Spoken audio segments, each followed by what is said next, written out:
পাকিস্তানের পার্লামেন্ট গতকাল একটি সাংবিধানিক সংশোধনী অনুমোদন করেছে, যাতে সেনাপ্রধানের ক্ষমতা বেড়েছে, কিন্তু সুপ্রিম কোর্টের এখতিয়ার কমেছে। সমালোচকরা বলছেন এটি এমন এক পদক্ষেপ যা দেশটির গণতন্ত্রের জন্য অপূরণীয় ক্ষতি করেছে।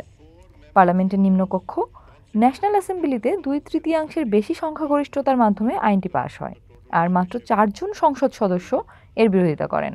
বিরোধী দলের বয়কটের মধ্যেই উচ্চকক্ষ 2 দিন আগে বিলটি পাশ করে। এটি সাংবিধানিক সংশোধনীর জন্য অস্বাভাবিক রকম দ্রুত পদক্ষেপ। সাধারণত এমন পরিবর্তন আনতে কয়েক সপ্তাহ কিংবা ক্ষেত্রবিশেষে মাস লেগে যায়, আর রাষ্ট্রপতি স্বাক্ষর পাওয়ার পর এটি আইনে পরিণত হবে। এটা কেবল একটি আনুষ্ঠানিকতা মাত্র।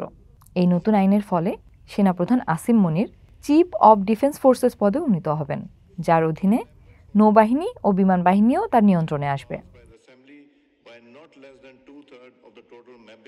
মেয়াদ শেষে তিনি সেনাপ্রধানের মর্যাদা বজায় রাখবেন এবং আজীবন আইনি দায়মুক্তি ভোগ করবেন।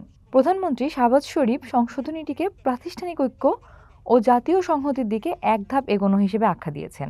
তবে সমালোচকরা বলছেন এই পরিবর্তন সামরিক বাহিনী ও ক্ষমতাসীন জোটের হাতে আরও বেশি ক্ষমতা কেন্দ্রীভূত করবে। সংশোধনী অনুযায়ী সাংবিধানিক মামলাগুলো এখন সুপ্রিম কোর্টের পরিবর্তে নতুনভাবে গঠিত ফেডারেল কনস্টিটিউশনাল কোর্টে স্থানান্তরিত হবে। এই কোর্টের বিচারপতিদের নিয়োগ দেবে সরকার।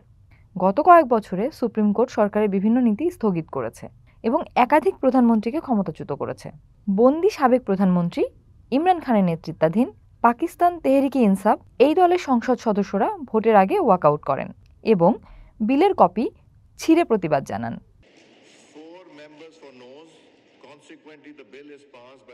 এ বিষয়ে তাদের সঙ্গে কোনো পরামর্শ করা হয়নি বলে দাবি তাদের।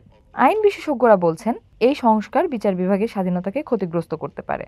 পাকিস্তানের রাজনীতিতে সামরিক বাহিনীর প্রভাব নিয়ে কোনো লুকোছাপা নেই, কিন্তু এই সংস্কার সেটিকে সাংবিধানিকভাবে আরও মজবুত ভিত্তি দিচ্ছে, যা ভবিষ্যতে পরিবর্তন করা কঠিন হবে।